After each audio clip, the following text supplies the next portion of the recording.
قربت للجواب. سكر المايك، اعطيك شرطي ادخل اسلام. عندي شرط. الشرط انكم تعطونا مئات الاف الدولارات، يعني مثل الشيوخ عندهم ملايين الدولارات ويخوت وقصور مشان نتلذذ سوا بحلاوه الايمان، وعندها فقط لما تعطوني مثلا 400 الف دولار 400 الف يورو عندها فعلا اتلذذ واتذوق حلاوه الايمان مثل الشيوخ، وساعتها اقول لك فعلا ان الله حق. انا موافق عادي. انا ابشر، انا اذا دخلت الاسلام والله العظيم اللي تطلب عيوني اعطيك. انت اصلا انت كنت مسلم صح ولا لا؟ صح ولا لا؟ صفوق انت كنت مسلم؟ انا كنت مسلم، بس بدي ارجع مسلم، بدي اصير غني مثل الشيوخ واتلذذ حلاوه الايمان. انا موافق. انا خليك غني يا شيخ، والله لا خليك قسم بالله من اغنياء المملكه العربيه السعوديه، والله الذي لا اله الا هو. لحظه، هسه اسجل اسمك ونحكي على الواتساب، يصلني الفلوس وانطق الشهاده علنا وعادي واتلذذ حلاوه الايمان. والله العظيم لو تنطق الشهاده قسم بالله لا اعطيك عيوني، تبغى عيوني طلعها واعطيكها. عيونك تعطيني هذه العواطف ما تهمني بس. الله يرجعك. لا تاخذني كذا يا اخي، حرام عليك.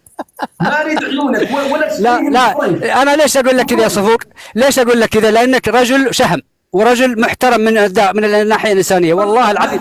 صدقا ساصدقك القول، وراح احط لك متابعه اذا يصلني يعني 200 300 400 للمليون دولار ودون، يعني قريب على المليون واقل كمان شوي، صدقا لانطق الشهاده وتلذذ بالايمان. يا حالات وقت هي زينه.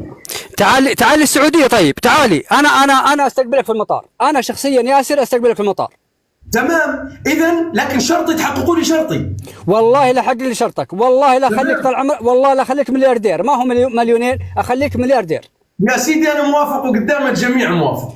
والله كفو عليك، وقسم بالله لا اسوي لك متابعه. تعرف ليش موافق؟ اسمعني انا موافق. اسمع، لاني لا اتلذذ الايمان وانا فقير، اريد اصير مثل الشيوخ اتلذذ بالايمان بالفلوس. والله يا صفوق لا خليك شيخ، والله الذي لا اله الا هو. شوف اذن عندنا وانا اؤمن بالله واؤمن بالصلاه واؤمن بالحج واؤمن بالزكاه، مسلم انا، والله لا خليك ملياردير.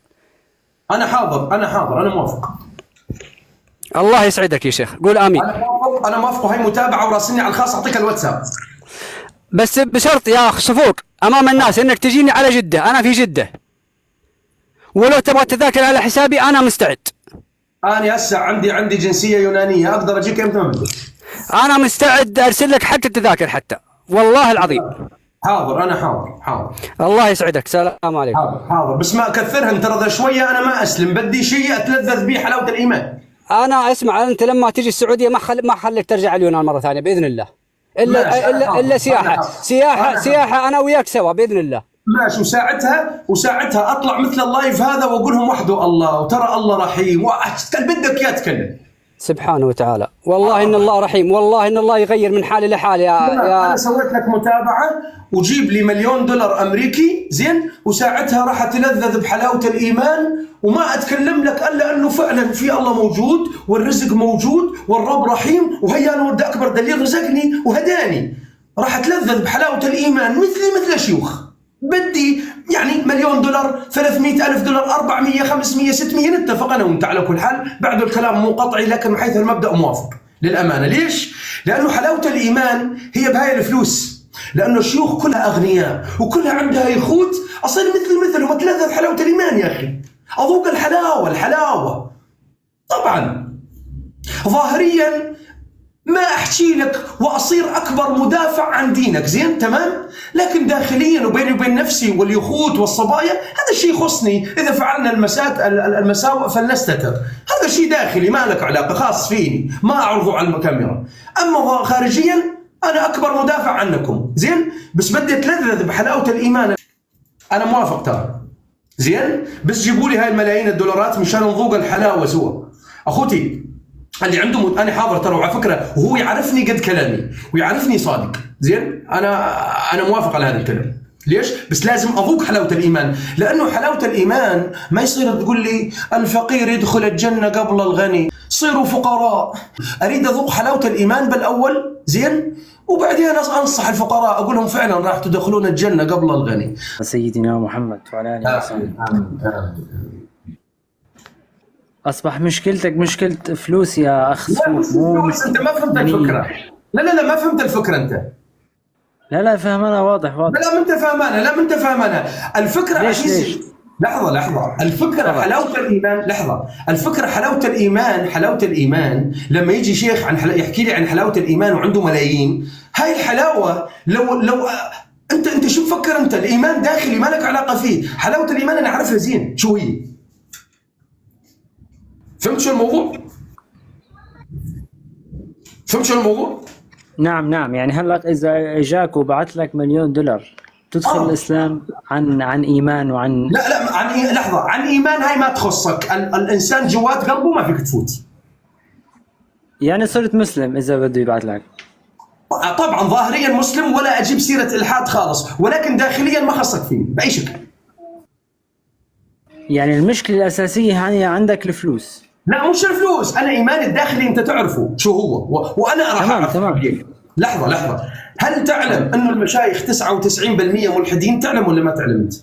شو المشايخ 99% ملحدين. الدليل اعطيك دليلي. شو الدليل؟ تفضل. سكر المايك. الدليل لما الشيخ يقول لك جنات وانهار وشهاده، ليش الشيخ ما يستشهد هو وابنه؟ هل رايت شيخ دين مات شهيد وراح دخل جنه؟ لا، يضب مليارات ويقول لك انت تستشهد، العوام يستشهدون، نحن ما نستشهد. صح؟ وين بده يستشهدوا يا شيخ؟ وين بده يستشهدوا؟ لحظه، انت لما تنصح الناس بالجنه والشهاده، هل شفت شيخ او ابن شيخ استشهد؟ سؤال بس. ما صار في مثلا جهاد حقيقي. او لما كانوا يرسلون الناس على افغانستان وعلى سوريا والعراق ما كان في جهاد حقيقي. مو هل رايت شيخ دين يستشهد؟ لا. هل رايت ابن الشيخ يستشهد؟ لا. هي حلاوه ايمان، يعني هم ملحدين وعندهم ملايين، ليش ما اصير انا ايضا مثلهم ملحد وعندي ملايين واقول لك اتق الله واتق الله، ماني خسران شيء.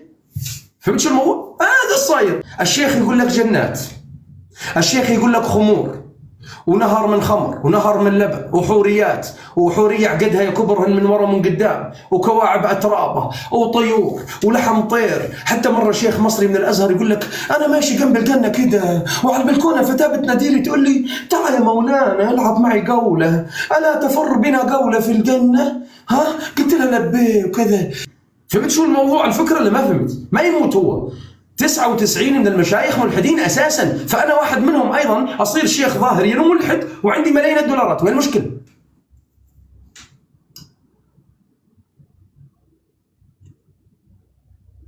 اذا اعطاني $1,000,000 $900 $800 مسامحه بال 200، انا اتلذذ بحلاوه الايمان وقتها مثل قاعده القرن. وفوق منها انا بتكفل بزواجتك.